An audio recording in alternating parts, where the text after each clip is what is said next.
Ek hou aan u voor die wet van die Here met die doel daarin om jou te laat besef, jy kan nie dit alleen doen nie. Want nie een van ons kan nie. Ons kan nie hierdie gebooie hou nie. En wat die wet vir ons sê, of wat die Bybel vir ons leer is, as jy 'n sondaar is en jy hou nie die wet nie, dan moet jy hel toe gaan. Want die straf op die sonde is die ewige dood. En nou die rede hoekom ons dan nou na die wet luister, om tot die besef te kom, maar ek kan dit nie doen nie, nou wat moet ek nou doen, waarheen nou? En is dan dat die wet eintlik vir jou wys na die een wat jou kan red, en sê, maar daar is een. Daar's een wat jou kan verlos van dit alles. Daar's een na wie toe jy kan gaan waar daar rus en vrede is, dis Jesus Christus. En daarom luister ons Sondag na die wet, juis met die doel om te sê, ek hoor wat ek moet doen, ek kan nie, Here help my. Kom ons luister, wat verwag die Here? Wat is God se standaard? Hoe behoort ons eintlik te leef? Toe het God al hierdie woorde gespreek en gesê, ek is die Here jou God wat jou uit Egipte land, uit die slawehuis uitgelei het. Jy mag geen ander gode voor my aangesig hê nie. Jy mag vir jou geen gesneede beeld of enige gelykenis maak van wat bo in die hemel is, of van wat onder op die aarde is, of van wat in die waters onder die aarde is nie. Jy mag jou voor hulle nie neerbuig, aan hulle nie dien nie, want ek, die Here jou God, is 'n jaloerse God, wat die misdaad van die vaders besoek aan die kinders, aan die 3de en aan die 4de geslag van die wat my haat. En ek bewys barmhartigheid aan duisende van die wat my liefhet en my gebooie onderhou. Jy mag die naam van die Here jou God nie uitelik gebruik nie, want die Here sal die een wat sy naam uitelik gebruik nie ongestraf laat bly nie. Gedenk die Sabbatdag dat jy dit heilig. 6 dae moet jy arbei, al jou werk doen, maar die 7de dag is die Sabbat van die Here jou God, dan mag jy geen werk doen nie. Jy, of jou seun, of jou dogter, of jou dienskneg, of jou diensmaagd, of jou vee, of jou vreemdeling wat in jou poorte is nie. Want in 6 dae het die Here die hemel en die aarde gemaak, die see en alles wat daarin is, en op die 7de dag het hy gerus. Daarom het die Here die Sabbatdag geseën en dit geheilig. Eer jou vader en jou moeder, dat jou dae verleng mag word in die land wat die Here jou God aan jou gee. Jy mag nie doodslaan nie, jy mag nie egbreek nie, jy mag nie steel nie, jy mag geen valse getuienis teen jou naaste spreek nie, jy mag nie jou naaste se huis begeer nie, jy mag nie jou naaste se vrou begeer nie, of sy dienskneg, of sy diensmaagd, of sy os, of sy esel, of iets wat van jou naaste is nie. Geliefdes, ons het sopas deur hierdie lied ons sondes bely. Dan sê 1 Johannes 1 vers 8 tot 10 die volgende, sê, as ons sê ons het geen sonde nie, mislei ons onsself en die waarheid is nie in ons nie. Maar as ons sondes bely in opregtheid, ek glo elkeen van u het nou so toe gesing het, dit opreg voor die Here bely. Hy is getrou en regverdig om ons die sondes te vergewe en ons van alle ongeregtigheid te reinig. As ons sê dat ons nie gesondig het, dan maak ons hom tot 'n leienaar en is sy woord nie in ons nie. Daarom is daar net een weg, daar is maar net een naam deur wie ons gered kan word, en dis die naam van ons Here Jesus Christus. En dis hy en hy alleen wat sê, kom, bely daardie sonde, hou in my vas, want ek is die een wat vir jou sonde betaal het. Kom ons bely ons geloof, ons doen dit met die woorde van die 12 artikels, en ons sê dit vanmôre weer hardop saam. Ek glo in God die Vader, die Almagtige, die Skepper van hemel en aarde, en in Jesus Christus, sy eniggebore Seun, ons Here, wat ontvang is van die Heilige Gees, gebore is uit die maagd Maria, wat gelei het onder Pontius Pilatus, gekruisig, gestorwe en begrawe is, en ter helle neergedaal het, wat op die 3de dag weer opgestaan het uit die dode, opgevaar het na die hemel, en sit aan die regterhand van God, die Almagtige Vader, van waar hy sal kom om te oordeel, die lewende en die dode. Ek glo in die Heilige Gees, ek glo aan 'n heilige, algemene, Christelike kerk, die gemeenskap van die heiliges, die vergifnis van sondes, die wederopstanding van die vlees en 'n ewige lewe. Amen. Geliefdes, as u die Bybels hier het, is u welkom om saam met my te blaai na 1 Johannes hoofstuk 5. 1 Johannes hoofstuk 5. Dis nou daar aan die agterkant van die Bybel, as jy van Openbaring se kant af terugblaai, gaan jy hom vinnig kry. 1 Johannes hoofstuk 5, en daar gaan ons net die laaste paar versies, vers 18 tot 21 saam lees. Jy sal ook sien en merk, dit is, ek glo die meeste van julle het ook die gemeentegroep gesien, Dis so 'n klein reeksie wat ons nou doen in die Pinkstertyd. Dalk is hier gaste hier en is nie bewus daarvan nie. Ons het elke jaar in die Pinkstertydperk, dis gewoonlik Hemelvaart die donderdag en dan van daai Sondag tot met die volgende Sondag, Maandag, Dinsdag, Woensdag en die donderdag aande ook dienste hier in die gemeente.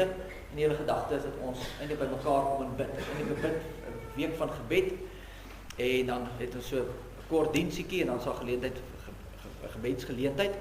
En vanoggend skop ons dan af met hierdie een van die eerste van die reeksie met die titel Geesvervulde Lewe. Ons kyk vandag na wedergeboorte. Maandag is dit bekering, Dinsdag 'n geesvervulde lewe, Woensdag is dit liefde, Donderdag is dit die waarheid en dan volgende week Sondag met nagmaal gaan ons dan stil staan by bou in die koninkryk. So dit is 'n reeksie wat op mekaar volg.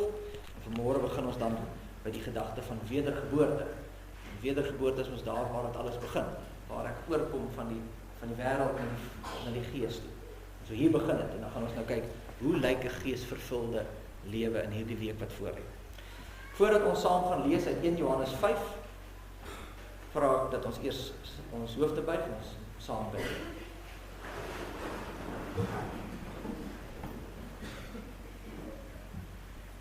Here, onse Here, hoe lieflik is U naam oor die ganse aarde.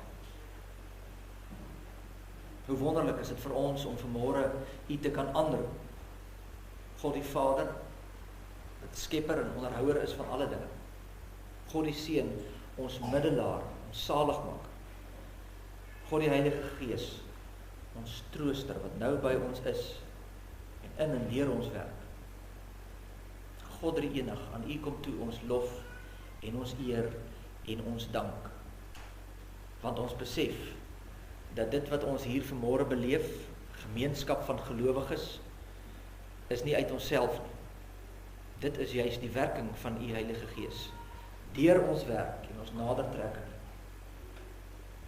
Here, dan juis in hierdie tyd van Pinkster waar ons die uitstorting van die Heilige Gees vier, dank ons U vir die genade, dat U ons nie in ons sonde laat nie. Dat U ons nie maar een kant toe skuif soos wat ons verdien nie, maar dat U ons harte verander en dat U ons nader trek.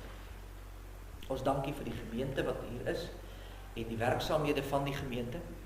Ons bid om U seën ook vir die weekse verrigtinge en hierdie bidure wat voorlê, dat U ook daar vir ons sal seën, dat U ons ook deur die Gees sal nader trek om dit ook by te woon en hier saam met ander gelowiges ook sal kom aanbid. Ons dankie vir ons roeping as gelowiges elkeen en dat U ons hier geplaas het met 'n spesifieke doel. U sê tog in die woord dat elkeen van ons het 'n plekkie. Een is die voet en een is die hand, een is die oog en die ander die oor. En so het elkeen van ons iets wat ons bydra in U koninkryk. Here, gee dat ons dit ook met passie sal uitleef.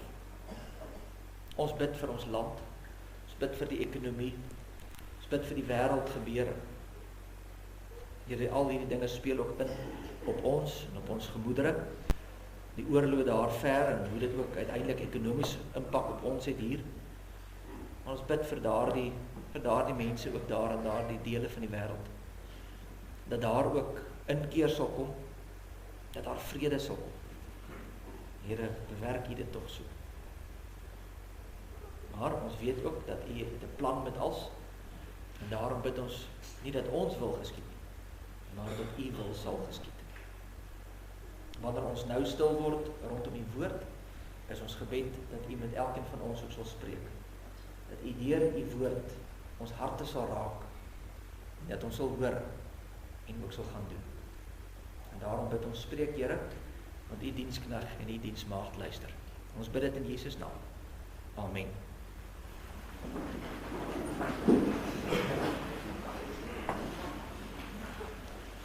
In Johannes 5, daar lees ons van vers 18 tot vers 21. Ons weet dat elkeen wat uit God gebore is, nie sondig nie. Maar hy wat uit God gebore is, bewaar homself en die bose het geen vat op hom nie. Ons weet dat ons uit God is en die hele wêreld in die mag van die bose lê. En ons weet dat die Seun van God gekom het en ons verstand gegee het om die waaragtige te ken. En ons is in die waaragtige, in sy Seun, Jesus Christus. Hy is die waaragtige God en die ewige lewe. My kinders, bewaar julle self van die afgode. Amen. Net tot sover uit die woord van die Here. Salig is ons as ons die woord hoor en dit ook in ons harte bewaar. Geliefde gemeente van ons Here Jesus Christus, wanneer ons hier in vers 18 lees dat ons uit God, die gelowige sê hy is uit God gebore, ons term wat ons in die kerk gebruik is wedergeboorte, ons kan dit ook so noem. Die kinders van God is wedergebore kinders van die Here. En wanneer ons daai woordjie wedergeboorte hoor, dan is dit soms so dat mense dit nie lekker verstaan nie. Want die woordjie kom baie keer met bagasie. En hang af wat jou agtergrond is. So baie hoor die woord en het 'n sekere manier hoe hulle dit interpreteer en daaroor dink. Die woordjie wedergeboorte kan baie mense laat dink dalk aan ons meer charismatiese vriende. Die charismatiese kerke maak baie van wedergeboorte. Die van die wat nou uit charismatiese kerke kom sal weet, dis nogal iets wat pertinent. Hulle lê baie klem op die werking van die Gees en die wedergeboorte en die werking van die Gees. Dis vir hulle baie belangrik. Dis hulle klem, is reg. Dis goed so. Maar wat nou baie keer gebeur is, ons hoor die woordjie wedergeboorte en dan dink ons in terme van wat ons baie keer op die TV sien, wat ek amper sê in die uiterste gevalle, waar mense sê hulle het wedergeboorte ervaar en dan is daar 'n klomp mense wat op die grond val. Ek dink nou byvoorbeeld aan Benny Hinn, het jy al ooit sy preke gekyk het, hy sê baadjie uittrek en swaai hy dit so oor die gemeente en dan val die helfte om en dan ruk hulle en hulle skud en mense begin in tale praat en hulle profeteer en sommige hardloop op en af en gil en spring en dan dink mense, maar dit is wedergeboorte. En ons wat nou sê uit die gereformeerde tradisie uit is wat dit nie ken nie, ons kyk dadelik met so halwe skewe oog en sê, jo, wat is hierdie kan ons nie, hierdie kan nie reg wees nie. Ek ken dit nie, dis nie hoe ons kerk hou nie, dis nie wat ek ken nie. En outomaties koppel ek 'n negativiteit rondom die woord wedergeboorte. Want ons dink wedergeboorte is iets wat gepaard gaan met 'n groot emosionele ervaring en besonderse gawes van die Gees. Want dit is hoe dit lyk dalk in ander kerke. Ander mense glo weer wedergeboorte is iets wat vir sekere mense bedoel is. Amper 'n tipe van die uiterste gevalle. En daai ouens wat in die tronke opgeëindig het en met dwelms betrokke was en losbandige lewens gelei en dan kom hulle tot bekering en dan sê sy hulle is nou 'n nuwe blaadjie opgestaan, dis wedergeboorte. Maar dis vir daai groepie wat so in daai uiterstes beweeg. En baie mense koppel dit daarop, sê maar dis wat hulle aan wedergeboorte koppel, maar die Bybel maak nie so onderskeid nie. Daar's nie 'n gewone Christen en 'n wedergebore Christen nie. Dis almal wat ware kinders van die Here is, moet wedergebore wees. Dis almal wedergebore Christene. Daar's nie onderskeid nie. So die Bybel leer dan vir ons, dis nie net 'n sekere tipe mens wat wedergebore is nie.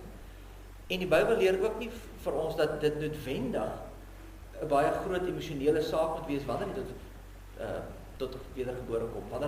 Wanneer die wedergeboorte plaasvind. Nêrens in die Bybel sit 'n reël van dit moet so wees, daar moet tale wees of daar moet dit of dat staan nie daar nie. Wedergeboorte beteken dit eenvoudig dat God die Heilige Gees jou hart verander. Dis wanneer wil ek amper sê die skille van jou oë afval en jy begin, daar snap ek dit nou. Dis wat jy aangaan. Jy kan vir jare die Bybel lees en dan is dit asof jy daar gaan dit net oop. Daar's 'n punt wat jy bereik waar 'n draaipunt dat iets oopgegaan het. Jy het bewus geword van ander dinge. God het jou nou die vermoë gegee om te glo. En dis wat wedergeboorte is. Dis 'n hart wat vernuwe word. En dis wat wedergeboorte is.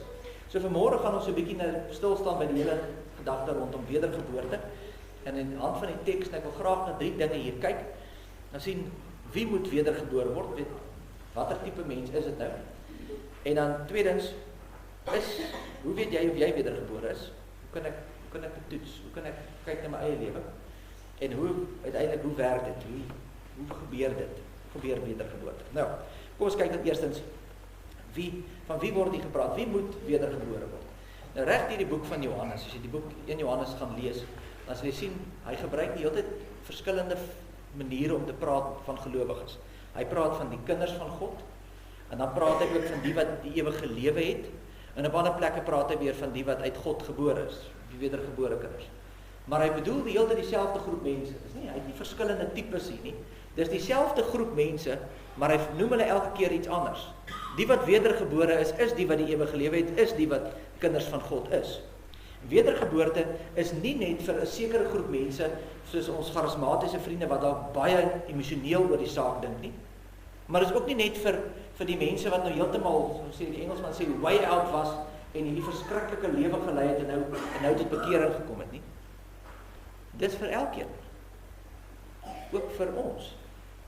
Elke mens moet die wedergeboorte hê voordat jy die ewige lewe kan beerf. 'n Goeie voorbeeld daarvan sien ons in Nikodemus. Onthou julle in Johannes hoofstuk 3, dan gaan Nikodemus, hy's 'n skrifgeleerde, wetgeleerde, fariseer, 'n gesiene man in die samelewing, ryk man, leier van die volk, steunpilaar in sy gemeenskap. Dan gaan hy na Jesus toe die aand, dan sê hy vir Jesus, hy is nou besig met al hierdie dinge, doen al hierdie wonders en tekens, en die praat met die mense, en die leer hulle, hy is duidelik 'n baie goeie rabbi, hy is 'n leermeester. Ek wil graag bietjie by u sit, 'n bietjie tyd spandeer, ek wil graag bietjie van u ook leer. Leer my ook, ek is nou al 'n ouer man, ek is nou al deur 'n paar dinge, maar ek sal graag hoor, wat sê u? En dan sê Jesus vir Nikodemus, Nikodemus, jy moet weergebore word. En hieruit leer ons 'n belangrike les, en dit is dat Nikodemus was hierdie geleerde persoon, in ons terme vandag, 'n professor, 'n dokter in die teologie. Hy was baie suksesvol, hy het status gehad, hy was die man waarna baie mense opgekyk het, en die meeste ouens het na Nikodemus gekyk en sê, joh, dis dan vir jou godsdienstige man daai, as ek maar net soos Nikodemus kan leef. Dis die tipe man wat hy was. Hy was verseker nie emosioneel, dat hy emosioneel rondgeval het nie. Stabiele, sterk man wat hulle kon sien, maar daar sê ons praat van die straight and narrow huis op hom. Hy is verseker nie iemand wat uit die tronk uitgekom het of dwelms gedoen het op die kantlyn nie. Hy was 'n gesiene man. Hy was 'n godsdienstige man, hy was 'n fariseer, in ons terme 'n dominee. Hy was die een wat mense na God toe gelei het. En Jesus sê vir hom, Nikodemus, jy moet weer gebore word. Wat beteken dat 'n leë godsdiens is nie al wat dit is nie. Dit is nie net, as ek nou wedergebore is, nou gaan ek net nou bietjie meer kerk toe, of ek gaan 'n bietjie meer Bybel lees nie. En dis nie die gedagte nie. Wedergeboorte is baie meer as dit. Ons moet nou versigtig wees, want dis baie keer wat ons ook dink te wees. As ons vanuit 'n gereformeerde oogpunt kyk na wedergeboorte, dan het ons baie keer die geneigte om te sê, ja man, ons nou net meer kerk toe gaan. Ons gaan nou net bietjie meer bid. Ons gaan nou huisgodsdiens instel by die huis, met daai tipe van ding. En dan ons nou is ons wedergebore. Jesus sê nee. Dit is baie meer as dit. Wedergeboorte kan nie net godsdienstig uiterlik wees nie. Want Nikodemus was dit dan alreeds. Hy het alles alreeds reg gedoen. En die Here sê vir hom, jy moet doen. Hy sê, as jy my werklik wil leer ken, as jy my werklik wil volg, as jy werklik wil by my leer, dan moet wat gebeur? Dan moet 'n hartsverandering kom. Die hart moet oopgaan. Die harde hart van klip moet uitgeneem word en die hart van vlees moet ontvang word. Dan moet die oogklappe moet afval. Die hart moet aan die binnekant verander. En dit sê hy vir Nikodemus. Die punt wat ek wil maak is, daar's niemand in hierdie wêreld wat in die hemel gaan kom sonder wedergeboorte nie. Maak nie saak of jy emosionele persoon is, maak nie saak of jy in die tronk was en dwelms gedoen het op 'n stadium, maak nie saak of jy hierdie kerkmense is wat van so groot af in die kerk groot geword het nie. Elke een wat die ewige lewe wil beerwe, moet weer gebore word. Almal. Daar's niemand wat in die hemel sal kom wat nie wedergebore is nie. Dis die eerste punt. Die tweede punt dan is, hoe weet jy of jy wedergebore is? Onthou, wedergeboorte is ook nie net ek slaan 'n nuwe blaadjie om. Kom ons probeer net harder. Kom ons kap nou vas, ons gaan nou begin Bybelstudie doen by die huis. Dis nie net van kom ons probeer 'n paar nuwe goedjies nie. Wedergeboorte beteken jy is nuut. Jy is weer gebore. Jy is nuut gebore. Jy is 'n nuwe mens. En dis waarvan ons teks vanmôre praat, vers 18 tot 20, wys ons hoe dit werk. Hy sê daar's 3 dinge wat hier kan So nou daarna kyk, wat hy sê wat moet verander. Vers 20 sê, jou verstand moet verander. Vers 19 sê, jou hart moet verander. En vers 18 sê, jou wil moet verander. Dis die 3 goed. Kom ons kyk so 'n bietjie na hierdie 3 dinge, dan gaan jy so 'n bietjie beter verstaan wat is wedergeboorte, en dan kan jy jouself ook daaraan toets. Die eerste ding is dan die verandering in die verstand. Dis vers 20, haar eerste gedeelte sê, en ons weet dat die Seun van God gekom het, en ons verstand gegee het, om die waaragtige te ken. Baie mense dink, dat wedergeboorte is dood eenvoudig om te sê, ek glo daar is 'n God. Ek glo in God. Die probleem daarmee is die duiwel glo ook aan God. As ons nou die duiwel hier iewers kan vastrek en 'n joernalis kry om 'n onderhoud met die duiwel te voer, en hy sê, glo jy in die Here? En hy moet praat. Dan gaan hy sê, ja natuurlik. Ek weet mos daar's 'n God. Ek veg dan met alles wat ek het teen God. Die duiwel weet ook daar's 'n God. Hy glo ook in God. Maar gaan die duiwel in die hemel wees? Nee. Die duiwel gaan nie in die hemel wees nie. Die feit dat jy glo dat daar 'n God is nie 'n bewys dat jy wedergebore is nie. Want almal glo dit. Jy kan met die ateïste self sal vir jou sê, ek glo nie in 'n God nie, maar ek dink daar's tog iets daar buite. Met ander woorde, dis nie voldoende om net te sê, ek weet daar's 'n God nie. Daar moet meer wees as dit. My verstand moet oopgaan, ek moet dit ken, ek moet dit weet, ek moet 'n verhouding hê. Kom ek gee vir julle 'n voorbeeld, maak dit so 'n bietjie makliker. Seker van julle het gehoor, dink dit was Brian Adams wat nou die dag ons hier in die land was, en van julle het hom gaan kyk ook toe hy in Pretoria opgetree het. Nou kom ons sê, jy het geweet van Brian Adams, maar jy het nou nog nooit regtig, ons luister ons nou so nou en dan radio en dan. Hulle speel ook omtrent net Summer of 69 is al wat hulle van hom ooit speel op die radio. Maar jy weet daarom, dis hy wat dit sing en jy ken nou nie eintlik vreeslik meer as dit nie, maar iemand sê maar, speel maar jou, iemand in die gemeente sê vir jou, man kom saam, ons gaan Brian Adams kyk. Ons betaal jou kaartjie, kom saam. Ja, is reg, klink lekker, kom ons gaan. Maar jy weet nou nie eintlik baie nie. Nou gaan jy nou maar saam en daar gaan sit jy in die vertoning en jy is uit die veld geslaan. Dis die beste vertoning wat jy nog gesien het. Die musiek is fantasties, sy stem is fenomenaal, die beligting, die hele atmosfeer, jy het nog nooit in jou lewe so iets gesien.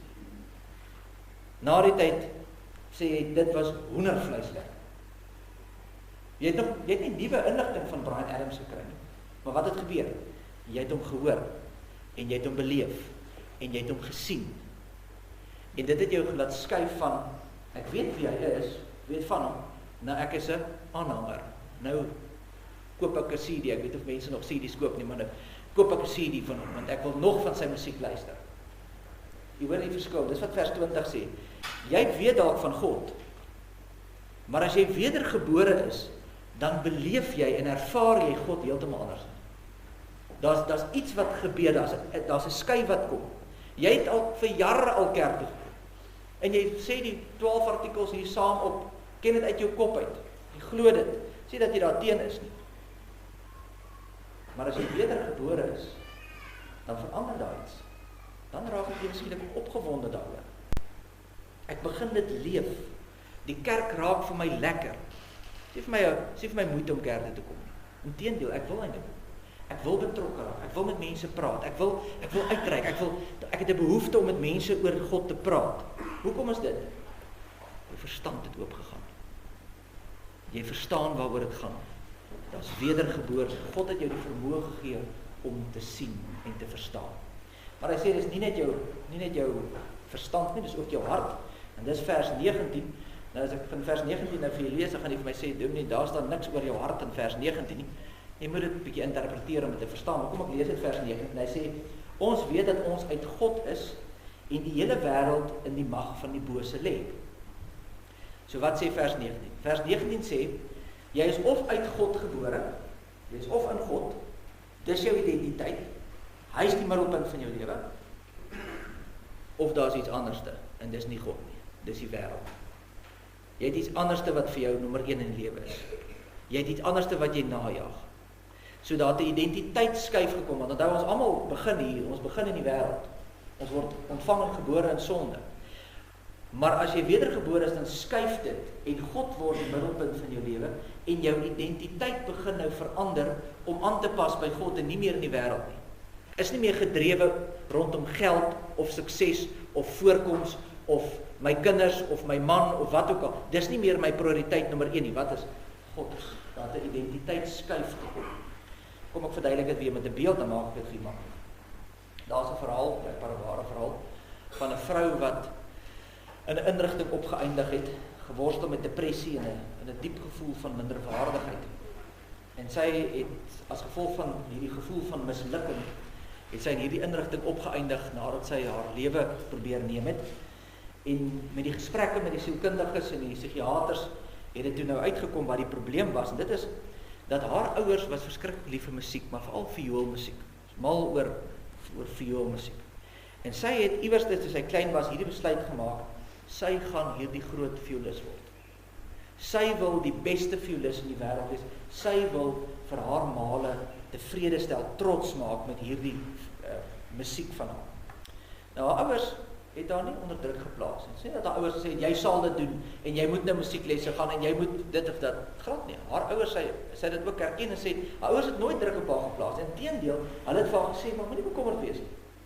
Los dit man, dis mooi genoeg. Hou op om jouself so te dryf.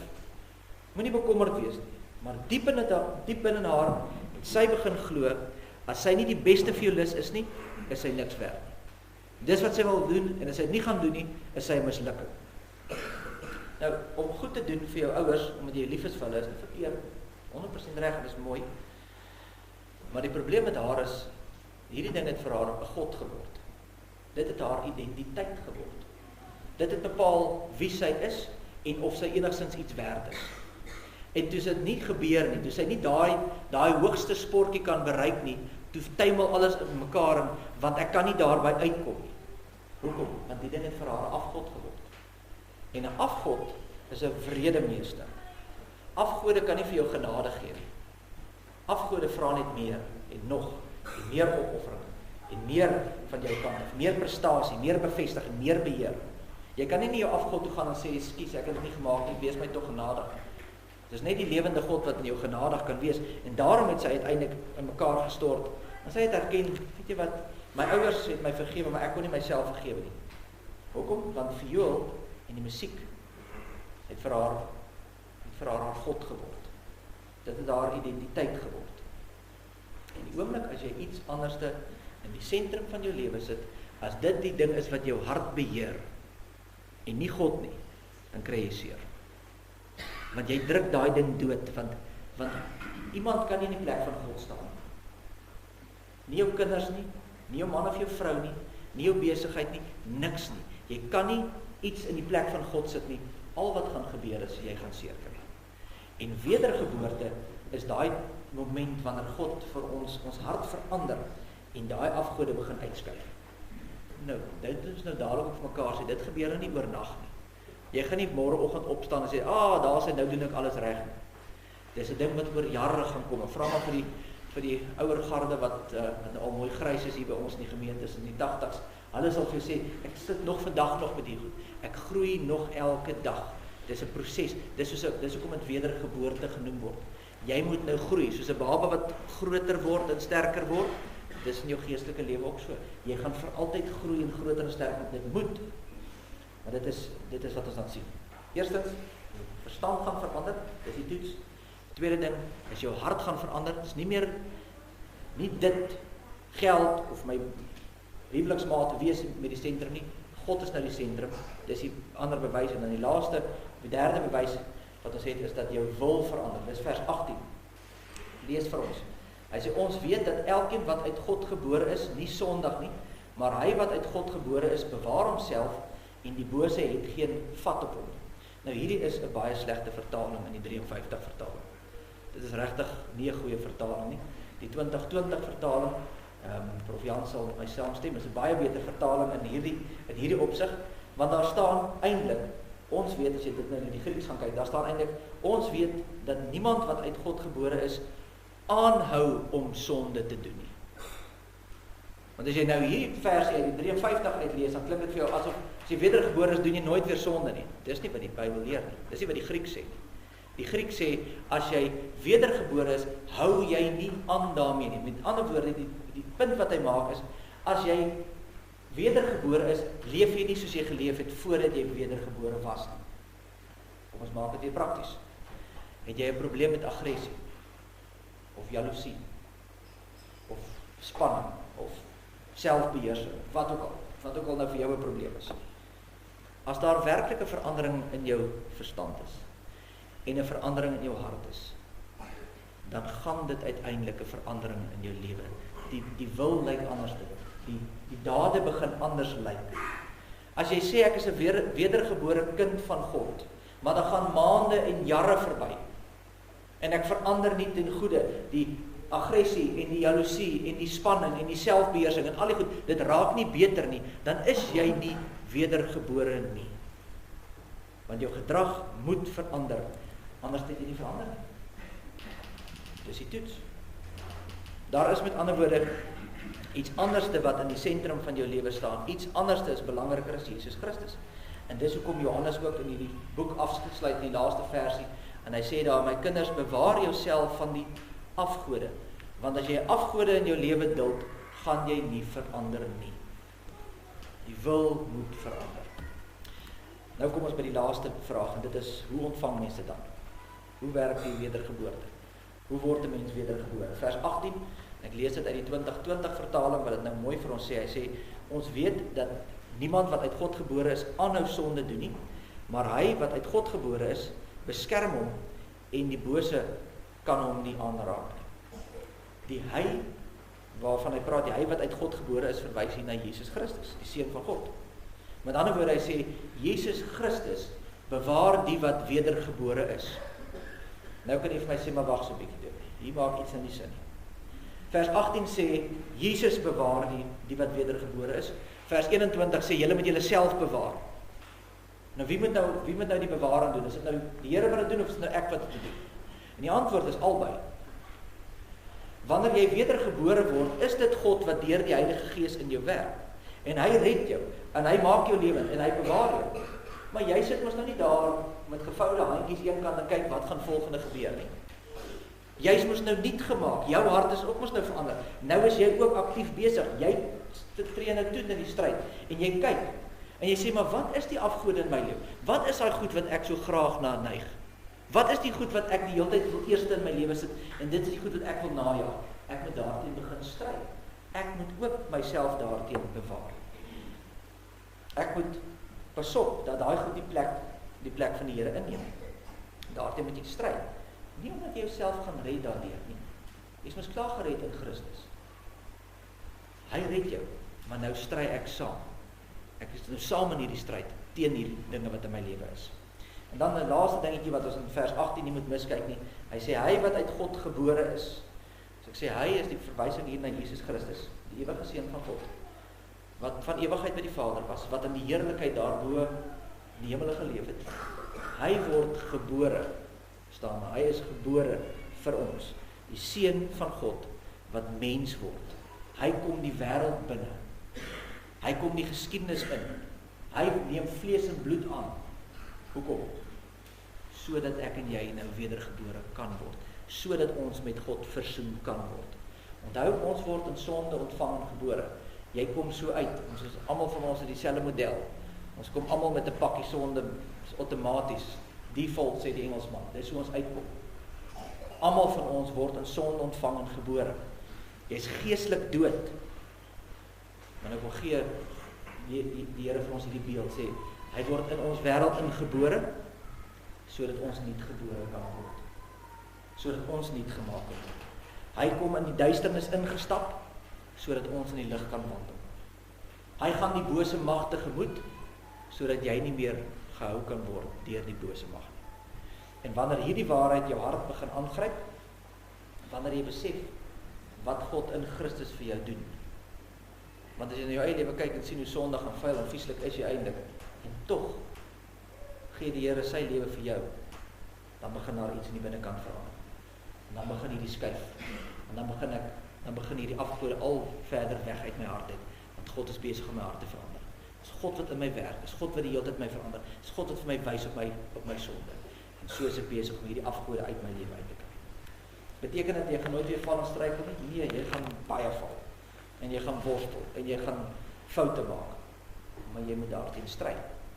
Maar nou stry jy nie meer as iemand wat op jou eie staan nie.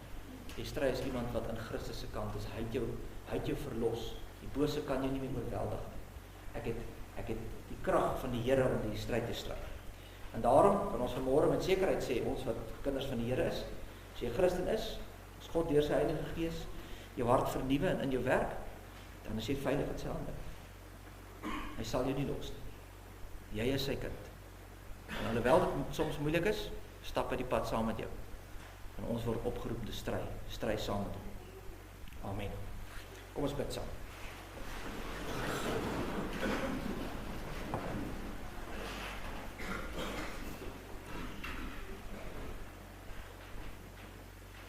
Almagtige God en Hemelvader, Here, ons dankie vir u woord, en dankie dat u vir ons dit gee om juis onsself ook daarin te spieël.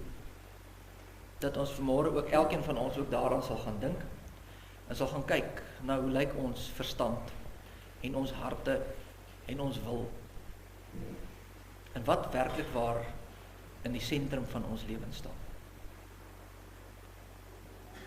Here, en spreek ons tog aan daar waar ons as u kinders soms ook afdwaal en weer teruggryp na die vleeslike dinge en teruggryp na die wêreldse dinge, en dat ons sal onthou dat daar niks is wat in u plek kan staan nie. Dat ons u sal dien en sal eer as die sentrum van ons lewens. Here, gee ons die krag daartoe en lei ons. Maar nie net in ons eie lewens, net in ons eie gesinnetjies nie, maar mag ons ook dit buite toe dra in die wêreld daar buite. En die genade wat ons ontvang deur die werking van die Gees wat in ons harte gewerk het, dat ons dit sal deel met ander. Dat ander die woord sal hoor en ander ook sal glo en tot bekering sal kom en u sal dien en loof en prys. Gebruik ons, Here, om u koninkryk uit te bou en die naam te verheerlik. Dit bid ons in Jesus naam. Amen.